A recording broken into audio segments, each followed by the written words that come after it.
Well, the translators are gone, and the live stream is waning, which means that if we just listen to my colleague Matthias, the best thing in the world would be to leave it to you, the people. Now it's up to you to share what clearly, based on the cavernous emptiness we see in all of these spaces, is only going to be heard if you share it. So it feels very appropriate that I should be the one with the quietest voice. But let's let that lion roar, shall we? I'm done talking about COVID, and I'm done talking about SARS-CoV-2, and I'm done for a very simple reason.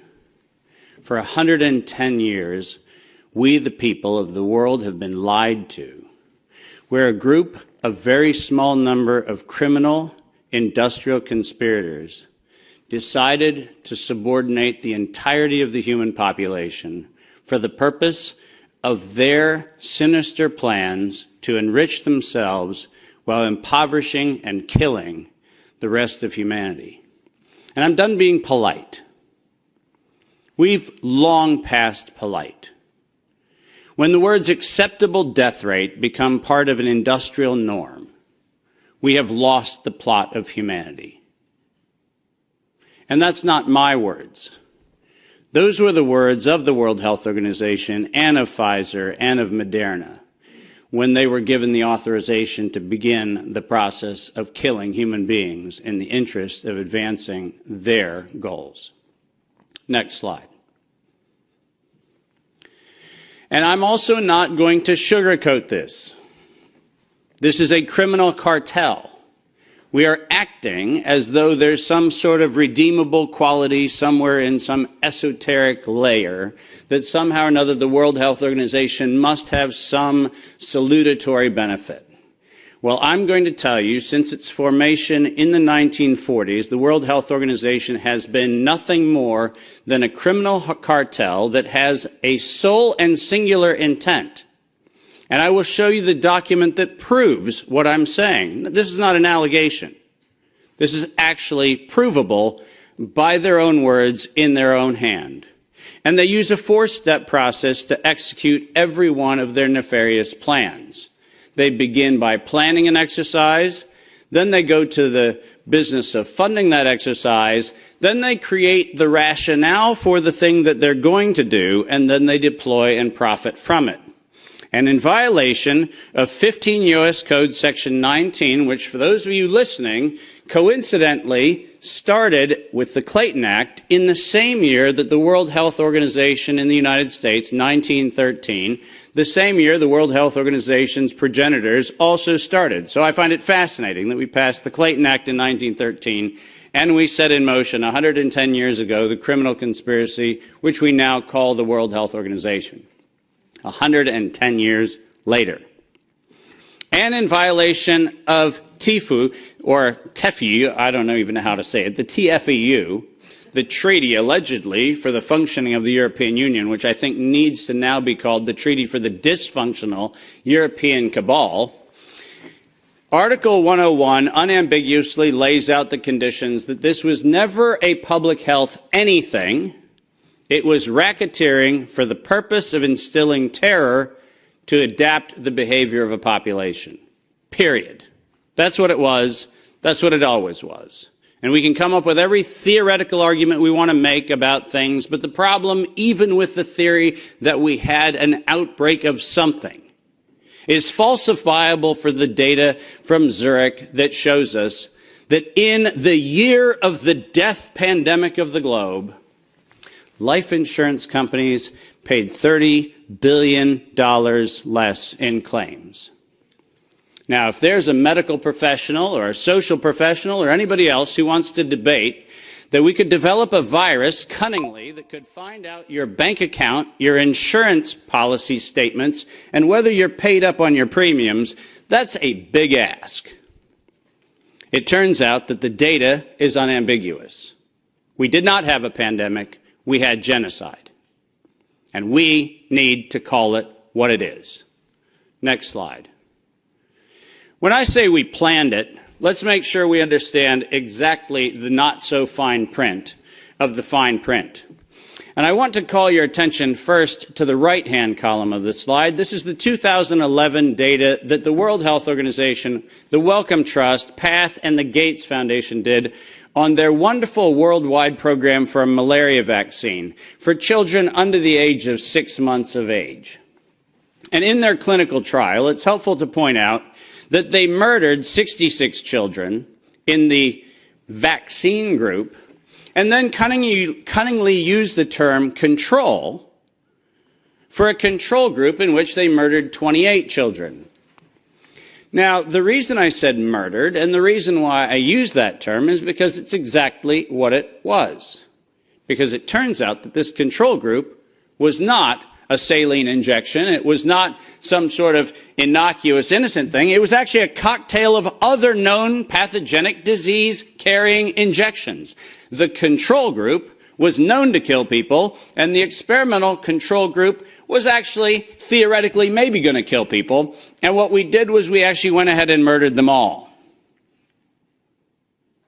And cunningly, under Article 5, Section 13, which I've put on this slide, I want you to understand why I said, at its formation in 1947, when the WHO was funded and founded, it was funded and founded by people intent to commit a crime because of their own language.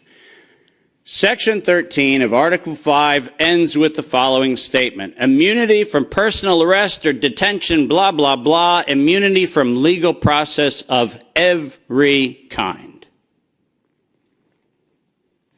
Now, if you didn't intend to commit a crime, why would you need to give yourself permanent and absolute immunity from every form of prosecution, and it's worse, even investigation for prosecution of every kind? People sit there and pretend, well, that's like diplomatic immunity. Do you realize this isn't even meeting the standard of diplomatic immunity? This is a criminal organization who set in motion their own law to protect themselves against crimes they knew they were going to commit. And when I say they knew they were going to commit, I mean they knew it. Because their first Director General, none other than Dr. René Sand, who happened to be in the hospitality of the Germans in Dachau in 1940 earlier, in 1947, mysteriously, with the largesse of the Rockefeller Foundation, was nominated to become the first Director General of the WHO. And within 5 short years, René Sand decided to authorize the real purpose of the WHO in writing by then Director General Dr.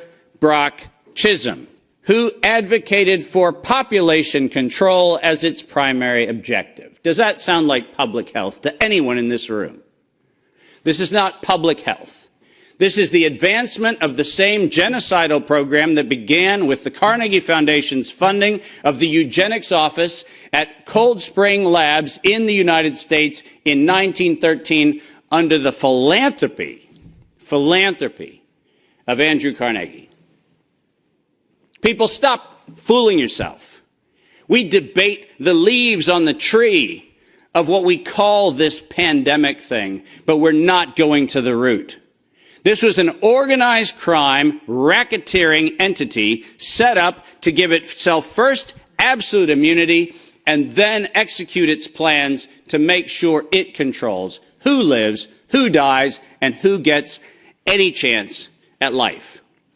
And if you think that I am somehow inflating numbers, let me be unambiguous. Under every treatment of tax provision, if I were to tell you that there is an 88% controlling interest of any organization, you might conclude that that actually aggregates into a controlling interest. And it turns out that if we look at the foundation donations to the World Health Organization, 88% of those come from a single organization, the Gates Foundation. That constitutes a violation of every competitiveness law in Europe and every competitiveness law in the United States. This is absolutely not only not an independent, charitably funded donation, but more importantly, under the tax laws on both sides of the Atlantic, this constitutes directed donations which specifically are forbidden and do not have any place anywhere in the Charter of the World Health Organization or any of the UN-affiliated organizations. When I say this is a crime, I mean it's a tax crime, a racketeering crime, a money laundering crime, and now the crime of racketeering leading to murder and global terrorism. Next slide. I told you that the second thing after they plan it is they fund it. And why don't we use the criminals' language in their own words, because it's the best way to say it. When they actually planned the release of the use of a biologically modified chimera associated with the model derived from coronavirus, they actually said the following: to sustain the funding base beyond the crisis, we need to increase the public understanding for the needful medical countermeasures such as a pan-influenza or pan-coronavirus vaccine. Now, let me pause for just one moment and remind you that the crisis that they were speaking of was a crisis of diminishing funding. There was no health crisis. This was a crisis of their coffers were starting to run dry. That's the crisis. And let's read on. A key driver is the media, and the economics will follow the hype. We need to use that hype to our advantage to get to the real issues. Investors will respond if they see profit at the end of the process. That is officially the statement made by the conspiratorial cabal that by that time was the decade of vaccines put in motion in 2011 by the Global Preparedness Monitoring Board of the World Health Organization, and it was the funding base for Peter Daszak's partnership with the chimeric production of pathogens both in North Carolina and in Wuhan. So don't tell me that we have to do an investigation into where this came from. The criminals have admitted to it in their own words. Next slide.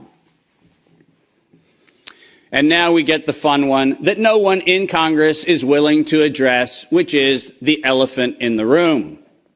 On October the 21st, 2014, despite the multiple conversations between Senator Rand Paul and Anthony Fauci, where we've been told that Rand Paul has done everything he can to put Fauci on the ropes, he has had in his possession the letter that you see on the left. And it is the letter conveniently on NIAID letterhead sent to the University of North Carolina, Chapel Hill, which unambiguously states that during the gain-of-function moratorium, which, by the way, if we use the word moratorium, feels like that means you're supposed to stop. Why don't we go ahead and look at two pieces of this letter. First, the second bullet under Project 1, which, by the way, was not part of the original grant.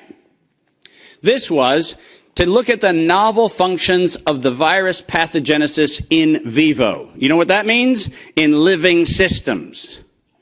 The grant was supposed to be clinical simulations and models, but this grant was modified with this letter to say we were going to authorize gain-of-function research during the moratorium in living systems. And then we love the last paragraph of this letter, which conveniently says, as your grant is currently funded, this pause is voluntary. How many times have you met a voluntary moratorium? And the best part about it is that if we look at the very last line, or continue to conduct the applicable gain-of-function research until the end of the currently active budget period. But here comes the problem. You know who is supplying the budget? An indefinite term, unlimited amount contract from DARPA and from NIH. Isn't it convenient to have a perpetually funded project that needs to stop when the money runs out, when you find out that there is no point where the money runs out because there is no end to the thing that has no end? And lest you think that I'm making an allegation, which I'm not, I'm making an accusation. Let's be clear. And there's a big difference. I'm not alleging anything. They actually went to the trouble of telling us that it was going to be the Wuhan virus that was going to get us. As you see on the right-hand side of the screen, published in 2016, March 14th of 2016, the SARS-like Wuhan Institute of Virology Virus 1, and I quote, is poised for human emergence. Does that sound like we're just surprised that something in Wuhan went a little haywire in December of 2019? Or does it feel like we were told, look at Wuhan, and look at coronavirus, and look at what we've been doing to manipulate coronavirus in Wuhan and the University of North Carolina, Chapel Hill, and lo and behold, we're going to go ahead and tell you that we're ready to release it in 2016. Next slide. We're almost done. And then they created it. Now, all of you know that I am criticized globally for my use of the term biological warfare. I do that because I am credentialed to do that. I happen to be, for the United States government, in the early part of the 2000s and the latter part of the 90s, a person who was sent around the world to look at the proliferation of biological and chemical weapons. I'm acutely familiar with the definition of what a biological warfare agent is in the 18 U.S. Code, the criminal code of violations of biological and chemical weapons. And so my assessment is, in fact, professional and right. And the reason for that is I'm the one credentialed to make that determination for the United States government for many years. That's why I say it. But let's pretend for the moment that I'm just a nut job. Maybe I don't know what I'm talking about. So why don't we look at what the criminals said themselves, shall we? In 2005, at a conference sponsored by DARPA and the MITRE Corporation, Ralph Baric, the architect of the lethal strand that has been injected into millions and billions of people's arms, that Ralph Baric was sponsored to present the following, and let's go ahead and use his words, presentation: synthetic coronaviruses, biohacking, bio-warfare enabling technologies. Does that sound like a public health distribution program? Does that sound like something that is accidentally misinterpreted to mean something else? Or does biological warfare enabling technologies sound like not countermeasures or pandemic preparedness? It sounds to me like biological warfare enabling technologies. And the reason why I have that hunch is what followed was he received, next to his NIAID grants, non-competitive DARPA grants in matching funds for over $140 million of aggregate funding going into his and his related programs on synthetic biological warfare enabling technologies. So do I have a problem calling the injection a biological warfare enabling technology? Absolutely not, because that's what they called it. And we know that they knew they called it that on September 18th, 2019. Because on September 18th, 2019, the racketeering, co-conspiring cabal of interlocking directorates, also known as the World Health Organization, said that they were going to conduct an experience for the world that was going to be a rapidly spreading pandemic due to a lethal respiratory pathogen. The lethality in that statement is the problem. They didn't say we're going to maybe get a little bit of sniffles going around. They said we were going to actually have the promulgation of a deadly agent.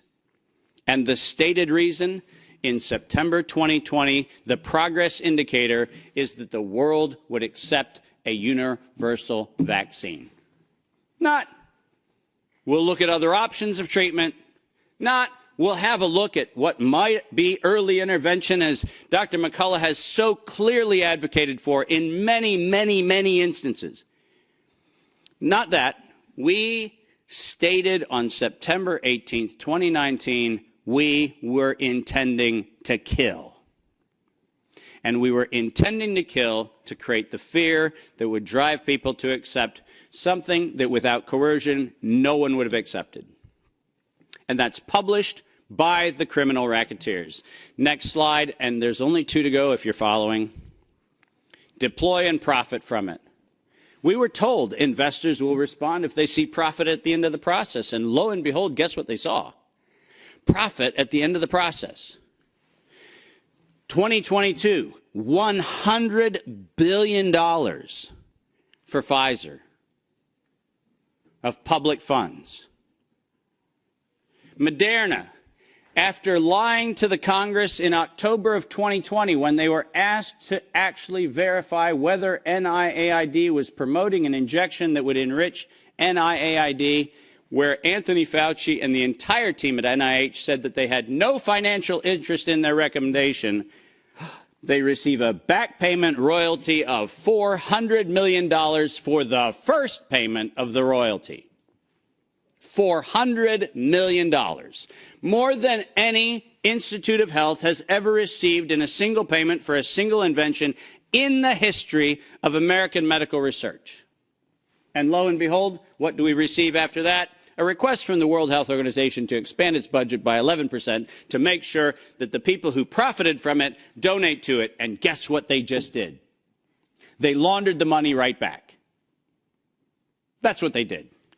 Next, and now you get the final slide. This is not a public health crime.